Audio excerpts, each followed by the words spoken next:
नमस्कार दोस्तों, स्वागत है आप सबका। आज से हम शुरू कर रहे हैं एक ऐसी सीरीज जो आपकी एसएसए, चंडीगढ़, जेबीटी और पीआरटी परीक्षा की तैयारी को और भी आसान बना देगी। इस सीरीज में हम पढ़ेंगे पूरा आईसीटी यानी सूचना और संचार प्रौद्योगिकी। अगर आप इसे ध्यान से सुनेंगे और साथ साथ लिखेंगे तो यकीन मानिए इस विषय से आने वाले सारे सवाल आप आराम से कर पाएंगे। तो चलिए शुरुआत करते हैं बिना देर किए। सबसे पहले समझते हैं कि आईसीटी आखिर है क्या। आईसीटी का मतलब है इंफॉर्मेशन एंड कम्युनिकेशन टेक्नोलॉजी, यानी जानकारी को संग्रहित करना, उसे प्रोसेस करना और दूसरों तक पहुंचाना। और यह सब काम तकनीक की मदद से आप हर रोज जब मोबाइल चलाते हैं, इंटरनेट यूज करते हैं या स्मार्ट क्लास में पढ़ाई होती है तो वह सब आईसीटी ही है। परीक्षा में अक्सर पूछा जाता है कि आईसीटी की परिभाषा क्या है, तो ध्यान रखिए, यह शिक्षा और जीवन दोनों का अहम हिस्सा है। अब बात करते हैं कंप्यूटर की। कंप्यूटर एक ऐसी मशीन है जो इंस्ट्रक्शन यानी आदेश के आधार पर काम करती है। यह 4 मुख्य काम करता है: इनपुट लेना, उसे प्रोसेस करना, आउटपुट देना और स्टोर करना। इनपुट डिवाइस जैसे कि कीबोर्ड और माउस, आउटपुट डिवाइस जैसे मॉनिटर और प्रिंटर, और स्टोरेज डिवाइस जैसे हार्ड डिस्क, पेन ड्राइव और अब तो क्लाउड स्टोरेज भी। क्लाउड स्टोरेज का मतलब है आपकी फाइल इंटरनेट पर सुरक्षित रखना। जैसे गूगल ड्राइव या वन ड्राइव कंप्यूटर के 2 बड़े हिस्से होते हैं, हार्डवेयर और सॉफ्टवेयर। हार्डवेयर वह हिस्सा है जिसे आप छू सकते हैं, जैसे सीपीयू, कीबोर्ड, मॉनिटर, और सॉफ्टवेयर वह है जिसे आप देख सकते हैं पर छू नहीं सकते, जैसे Windows, MS office, browser. System software जैसे ऑपरेटिंग सिस्टम पूरा कंप्यूटर कंट्रोल करता है, और एप्लीकेशन सॉफ्टवेयर जैसे वर्ड, एक्सेल, पावर पॉइंट हमें खास काम करने में मदद करते हैं। अब जब आप कंप्यूटर की बात करते हैं तो एमएस ऑफिस को भूल ही नहीं सकते। सबसे पहले एमएस वर्ड, इसमें आप डॉक्यूमेंट बना सकते हैं, टाइप कर सकते हैं, फॉन्ट बदल सकते हैं, टेबल डाल सकते हैं, और मेल मर्ज जैसी ट्रिक से एक ही बार में 100 लोगों को चिट्ठी भेज सकते हैं। फिर आता है एमएस एक्सेल। यहां आप डेटा एंट्री कर सकते हैं, फार्मूले लगा सकते हैं जैसे सम, एवरेज, आईएफ, और चार्ट बना सकते हैं। कई बार परीक्षा में एक्सेल के फार्मूले सीधे पूछ लिए जाते हैं। उसके बाद है एमएस पावर पॉइंट। यह प्रेजेंटेशन बनाने का सबसे आसान तरीका है।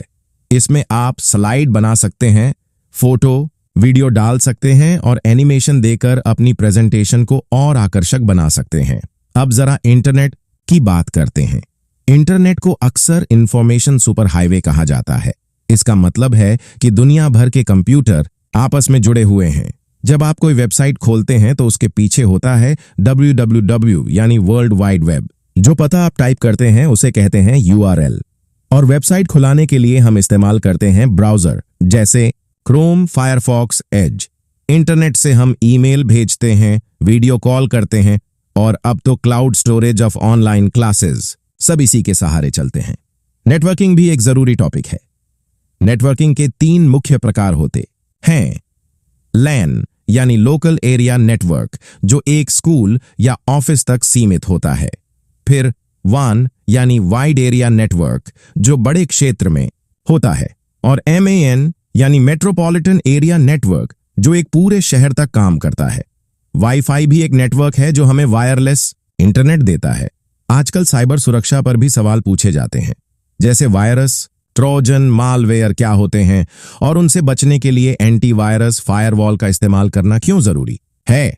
हमें मजबूत पासवर्ड रखने चाहिए, 2 स्टेप वेरिफिकेशन इस्तेमाल करना चाहिए और फिशिंग मेल से बचना चाहिए। यह सब छोटे छोटे पॉइंट्स हैं जो परीक्षा में सीधे पूछ लिए जाते हैं। अब जरा सोचिए, आईसीटी शिक्षा में कितनी बड़ी क्रांति ला चुका है। पहले बच्चे सिर्फ किताब से पढ़ते थे, लेकिन अब स्मार्ट क्लासरूम हैं, प्रोजेक्टर हैं, ऑडियो विजुअल सामग्री है, दीक्षा और स्वयं जैसे प्लेटफॉर्म हैं जहां से बच्चे घर बैठे ही सीख सकते हैं। NEP 2020 यानी नई शिक्षा नीति ने भी डिजिटल शिक्षा पर जोर दिया है, यानी आईसीटी का इस्तेमाल करके पढ़ाई को और रोचक और आसान बनाया जा रहा है। दोस्तों, अब मैं आपको कुछ ऐसे फैक्ट बताता हूं जो बार बार एग्जाम में पूछे जाते हैं।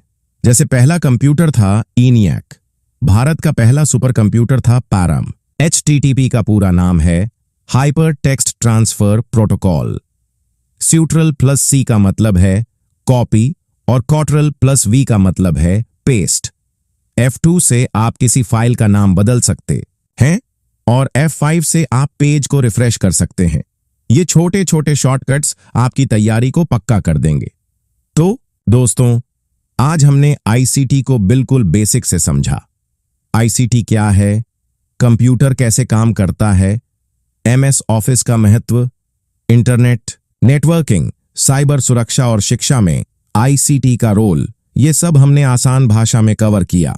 अगर आपको ये वीडियो पसंद आया है तो इसे लाइक जरूर कीजिए, अपने दोस्तों के साथ शेयर कीजिए और हाँ, चैनल को सब्सक्राइब करना मत भूलिए, क्योंकि अगले वीडियो में हम करेंगे ICT के 50 सबसे जरूरी MCQs जो परीक्षा में बार बार पूछे जाते हैं।